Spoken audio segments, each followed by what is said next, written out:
It was a bright spring day. The sun was high in the blue sky. A herd of sheep was grazing contentedly on the hillside. The little lambs with their soft white coats and curly tails were playing among themselves. The shepherd, seeing that his flock was safe and happy, had fallen asleep under the spreading branches of a large old tree. Suddenly an eagle swooped down from the sky.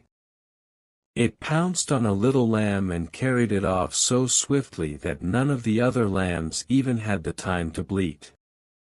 The sleeping shepherd heard nothing. A crow was sitting on the tree under which the shepherd lay asleep. He had seen how the eagle had caught the lamb and carried it off to his nest. "What a wonderful way to get dinner," he thought. "Why do crows look for old smelly food?" The crow decided to do exactly as the eagle had done. It had looked easy enough. All he had to do was to decide which sheep he wanted, swoop down upon it, hold it as firmly as he could in his claws and fly off with it.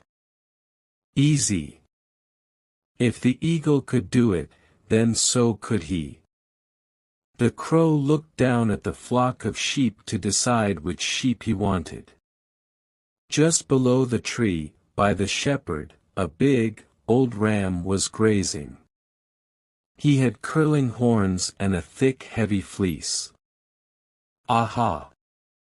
He should be a good meal for me," thought the crow greedily. He was very hungry and the thought of a large juicy ram for lunch made his mouth water.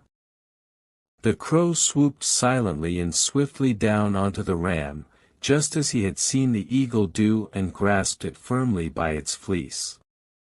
"And now to fly off with it to my nest," said the crow to himself. He flapped his wings with all his strength, but could not lift the ram. The ram was large. He was much too heavy for the crow to carry. The crow tried again and again, but without success. The ram felt the crow on its back and was most annoyed. "Just what do you think you are doing, you pesky bird?" he snapped, glaring at him over his shoulder. The crow flapped harder still, trying to carry the ram away. "Now stop that," cried the ram. "Go away. Shoo! Leave me in peace." He jumped and bucked and tried to shake the crow off his back.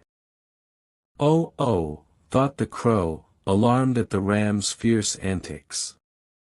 "Maybe this wasn't such a good idea after all.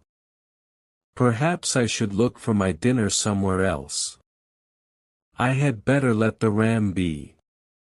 The crow tried to fly away, but he found he could not move. His claws were caught in the ram's thick fleece.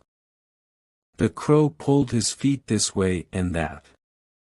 He flapped his wings as hard as he could. But no matter what he did, he only seemed to get stuck more firmly. Oh, how was he ever going to get free? The crow squawked loudly in fear and despair. The ram started running around the tree, bellowing with rage. The shepherd woke up with a start. Who was making that horrible noise? Were his sheep in danger? He sat up. What a sight met his eyes! The ram was running round and round the tree. On his back was the crow, squawking and trying to rise into the air. The shepherd began to laugh. At last, wiping his eyes, the shepherd stood up. He stopped the ram as he ran by and calmed him with gentle words. When the ram was still, the shepherd took a pair of shears from his sack. Holding the crow with one hand, he deftly snipped the fleece until the crow was free. "What did you think you were doing, my fine friend?" asked the shepherd, looking at the crow. "Playing at being an eagle, were you?" The shepherd burst out laughing again. The crow was too embarrassed even to croak. He wished only that the shepherd would let him go so he could fly away to his nest and hide his foolish head.